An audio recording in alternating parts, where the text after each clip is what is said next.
Assalamualaikum warahmatullahi wabarakatuh. Shalom, Om Swastiastu, Nama Budaya, dan salam kebajikan. Apa kabarnya nih penikmat podcast ini yang sangat minim jumlahnya? Wah, wah, wah. Semoga dengan keadaan baik dan juga disehatkan oleh Yang Maha Kuasa. By the way, seperti biasanya nih, gue nggak sendirian dong, ya kan? Gue ditemenin oleh Panglima Kegelapan, manusia yang dijuluki musuh masyarakat, yaitu saya, Marcel. Gimana, Cel, kabarnya? Oke, thank you banget Gin udah nyambut gue. Puji Tuhan, gue sehat selalu. Dan tapi sebelum masuk ke topik nih ya Gin ya, gue mau nanya pertanyaan penting dulu nih.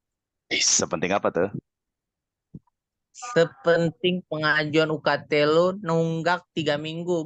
Parah men, canda-canda ya Gin. Aman, aman. Enggak lah, jadi gue mau nanya nih Gin. Kenapa sih seringkali seseorang pada saat pembukaan pidato atau sebuah acara termasuk intro lu tadi tuh harus mengucapkan shalom aja. Salam yang beraneka macam dari semua agama nih. Kenapa sih nggak assalamualaikum aja atau om tiastu aja? Yang penting kan udah mewakili salam yang lain daripada harus mengucapin semua. Kelamaan. Ini dia alasan kenapa tadi gue bilang views atau orang-orang yang nonton podcast kita itu dikit. Pertanyaan Anda itu sangat tidak bermoral. Masa nanya gitu doang lu langsung ngejudge juga tidak bermoral. Ah, yang ada tuh lu yang bermoral. Nuduh-nuduh orang sembarangan. Enggak, bukan gitu. Lu kan orang PPKN. Lu tahu lah negara kita ini adalah negara beragama, bukan negara satu agama doang. Jadi wajar aja dong kalau misalnya penyebutan salamnya itu adalah salam dari tiap-tiap agama yang ada di Indonesia. Bervariasi gitu loh. Tahu, saya paham maksud kamu Gindo. Tetapi cuman yang gue bilang tadi tuh. Emangnya nggak bisa diwakilkan aja gitu, cuman satu gitu loh. Gitu aja harus diperdebatkan sama lo Gin. Sok-sokan bahasa moral lagi. Ah, gak Oke, oke, oke. zaman. Gini aja deh. Daripada kita debat kusir nggak jelas kan, kayak pemuda nggak bermoral tadi lu bilang. Jujur, udah debat mulu nih, suara gue serak, batuk-batuk nanti dikira COVID. Mendingan gini, hari ini di episode podcast kita bakal bahas secara ilmiah dan juga sistematis gitu ya. Apa sih itu moral? Apa definisi serta pengertian moral? Supaya kita tahu nih, apakah diri kita udah bermoral atau belum. Jadi kita nggak ngejat satu sama lain. Gimana nih? Dari yang gue dengar dari lo kayaknya gue setuju banget nih. Cuman kayaknya kurang afdol nih Gin. Kalau cuman pengertian moral doang. Harus diikutin dong. Jangan zaman sekarang globalisasi perkembangan moral menurut ahli supaya opini kita lebih valid. Kan kita udah mahasiswa, udah dewasa. Bahas siswa. Udah kayak dosen-dosen muda Anda. Oke, ini gue setuju. Jadi gini juga. Selain kita bahas teori, supaya nggak bias, kita bakal ngundang narasumber dong. Tentunya narasumbernya juga bukan sembarang narasumber. Bukan kaleng-kaleng. Nah, supaya menjadi informan kita. Nah, supaya nggak berlama-lama lagi, langsung aja kita panggil narasumber pertama kita, yaitu Bang Roman. Halo Bang, apa kabar? Yo, WhatsApp do, yang lain juga tahu aja lu. Wih, WhatsApp bang, gila. Nah ini ngomong-ngomong, gue tahu lu kan orang sibuk ya bang ya, ada sibuk buat kegiatan di luar gitu. Jadi kita nggak pengen ngabisin banyak waktu deh. Pertanyaan gue singkat aja nih bang. Menurut lu apa sih moral gitu? Boleh. Oke, pertanyaan bagus nih do tentang konsep dari moralitas atau moral ya. Oke, untuk menjawab pertanyaan itu, mungkin gue merujuk pakai salah satu pendapat ahli aja ya dan bukunya. Menurut Lawrence Colbert, itu seorang tokoh filsuf sekaligus seorang tokoh psikolog di Amerika Serikat di abad 19. Di dalam bukunya yaitu The Moral of Stake, dia mengumumkakan bahwa moral itu merupakan sebuah hal yang lebih dari sekedar tindakan yang baik atau buruk, yang artinya adalah proses berpikir itu di balik tindakan tersebut. Mungkin gue ngomong secara sederhana ini. Jadi moral itu nggak sebatas seseorang berbuat baik lalu dipuji, ataupun seseorang berbuat buruk lalu dihina. Jadi kesimpulannya, secara sederhana nih, moral itu meliputi keterlibatan otak kita untuk berpikir akan keputusan apa yang harus kita buat. serta memikirkan tentu juga konsekuensinya. Begitu dong. Gue paham sekarang. Sampai tadi bahas buku lagi ya. Bukunya tadi The Moral of Steak. Wis, kece banget. Dengan pembahasan sederhana lu, sekarang gue paham, Bang. Nah, kita masih gini aja deh. Masih seputar moral gitu. Dan juga opini-opini ahli nih, Bang. Lu ada nggak pengetahuan tentang teori perkembangan moral menurut ahli nih, Bang?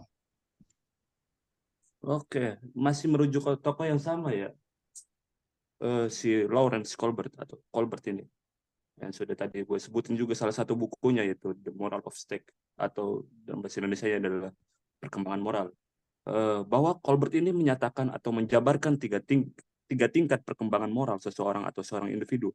Di antaranya itu ada prakonfesional, lalu ada konfesional, dan yang terakhir ada pasca konfesional. Ini gue jelasin secara sederhana aja ya, pakai bahasa gue. Menurut Colbert itu, kalau prakonfesional itu berfokus pada orientasi akan akibat fisik yang diterimanya, jadi dari efek eksternal. Sedangkan kalau konvensional itu, seseorang akan berbuat tindakan yang dianggap baik oleh orang lain di luar dari dirinya sendiri. Lalu yang terakhir itu, pasca konvensional itu adalah tahap pendewasaan seseorang sehingga ia menemukan prinsip hidupnya atau jati dirinya gitu. Nah, itu Ah, menurut gua dan merujuk pendapatnya ahli Colbert. Gimana penjelasan gua? Wah, gila. Sekarang gue jadi paham gitu, Bang. Apalagi tadi ahlinya itu sekaligus juga sebagai filsuf yang berasal dari negara maju Amerika Serikat. Gitu ya. Tadi ada 3 tingkat perkembangan dari konvensional dan juga sampai pasca konvensional. Gila. Thank you banget nih, Bang. Sekarang kita udah bener-bener paham. Gimana menurut lu, Cel?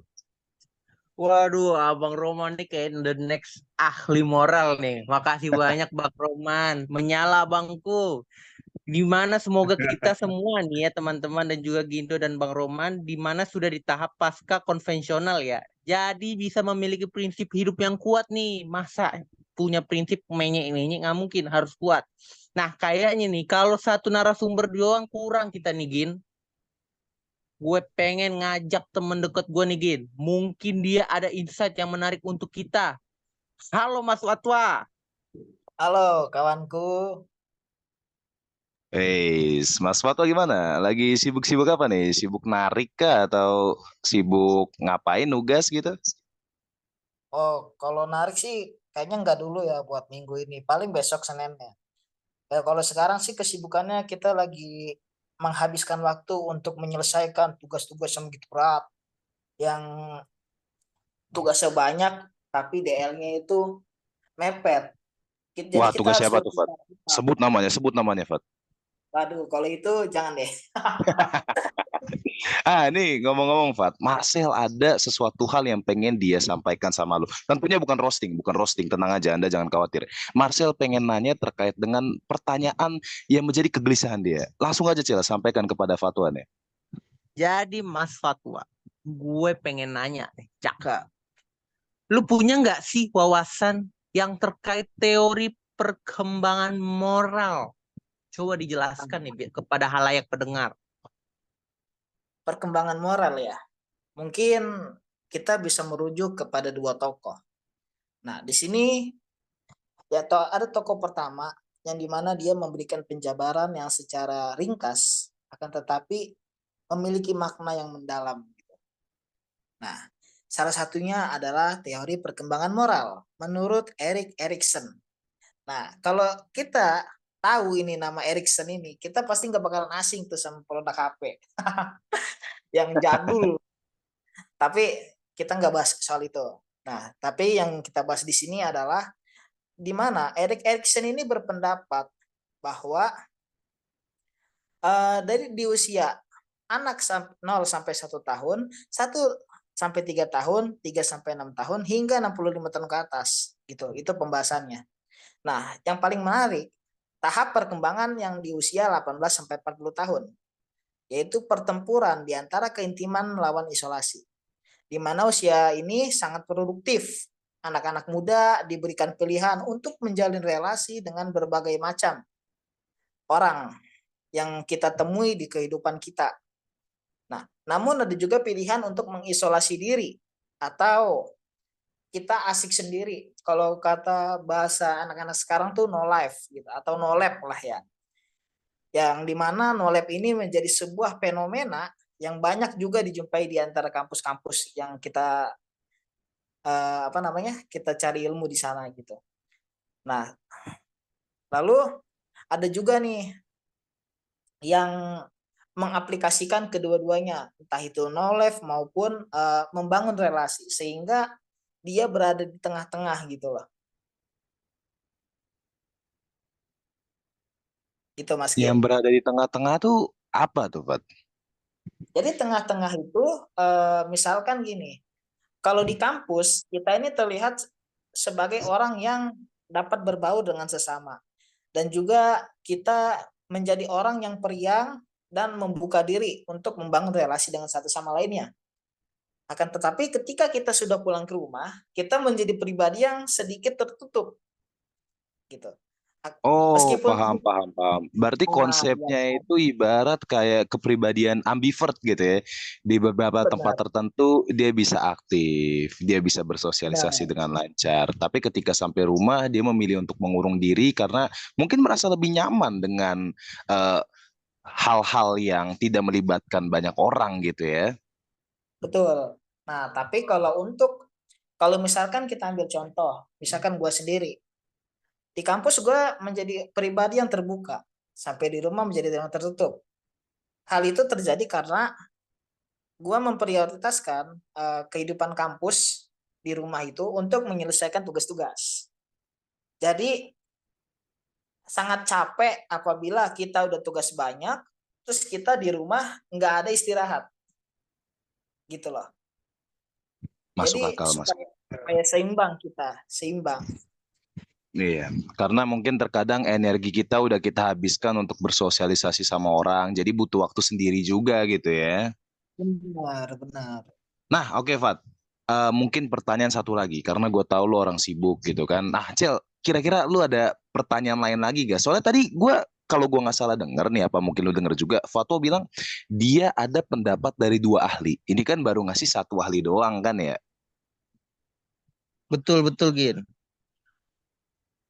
Nah, jadi gimana Fat kalau misalnya lu ngasih satu pendapat ahli, tapi kalau tadi itu ahlinya berdasarkan rujukan dari lu sendiri yang ngutip, gue pengen request ahlinya itu ahli yang namanya nggak asing, kayak celana yang sering gue pakai, celana jeans. Ah, ada ahli namanya jeans Piaget.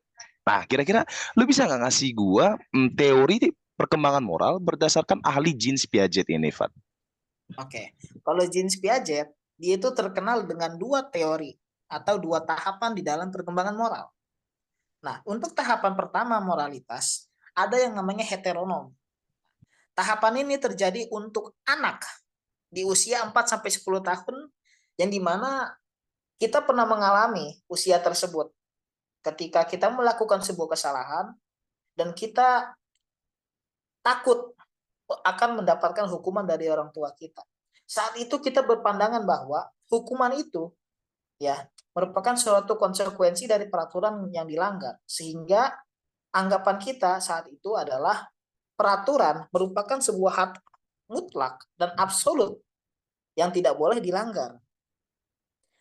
Lalu ketika sudah mulai perlahan beranjak dewasa, di atas usia 10 tahun akhirnya kita mulai sadar gitu loh bahwa peraturan itu sepenuhnya tidak mutlak, akan tetapi dibuat berdasarkan kesepakatan dan keseharian yang ada di masyarakat, ruang lingkup sosial, baik itu di dalam ruang lingkup keluarga maupun lingkungan tempat kita tinggal. Akhirnya apa? Kita mulai menyadari dan kita mulai beradaptasi bahwa semua peraturan tersebut dapat dinegosiasikan dengan baik. Itulah untuk teori dari James Piaget. Piaget, sorry. Oh, cara bacanya Astaga. gitu ya.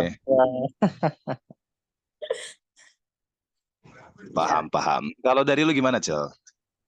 Bah, parah banget ya guys ya. Serem sih ngeliat denger ini kayak muka fatwa juga. Tapi menurut gue itu bagus juga itu dari teori Jeans Piaget ya guys ya.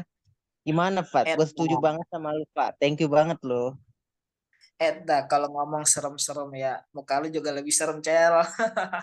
Wah, Astaga. makin lama. Emang nih berdua nggak bisa akur, harus dipisahkan. Oke deh, kalau gitu makasih banyak Fat insight-nya dari lu nih. Lu kalau misalnya pengen langsung narik atau lanjutin tadi tugas yang sangat banyak menumpuk itu, bisa lu lanjut. Oke, lanjut dulu kawan-kawanku. Jangan lupa Oke, menyala. Thank you, aman. Fat. Thank you, Thank Pala you. Tiga. Iya. Gimana nih Cel? Udah paham nggak sekarang tentang moral? Wah, paham banget dari Bang Roman, Saudara Fatwa. Teorinya sih mantep ya. Tapi kan yang pastinya kan pentingnya prakteknya. Pasti prakteknya juga masih susah nih, Gin. Iya, memang kalau kehidupan kuliah biasa kayak gitu, Cel. Lebih banyak teori daripada praktek. Cuman nggak jadi masalah, lu nggak sendirian kok gitu. Karena kan kita ya sama-sama belajar lah terkait dengan praktek hidup dan juga implementasinya gitu. Yoi, Gin, gue setuju banget sama lo. Kalau gitu, gimana kita langsung tutup kali ini aja ya podcastnya ya. Soalnya masih ada banyak waktu nih tugas-tugas yang lainnya sebagai hal. Iya iya betul deh betul gue setuju sama lu deh ini udah jam berapa juga takutnya kelamaan podcast kita nanti kita disomasi lagi kan kalau terlalu banyak opini yang kontroversial. Oke deh kalau gitu nama gue Gindo Stephen Christian Manurung dan juga teman gue Marcelino Emmanuel Bodar Tugusida Butar atau disingkat BTS. Izin undur diri dulu ya guys ya. dan sampai jumpa di pertemuan berikutnya. See you semua. Bye-bye.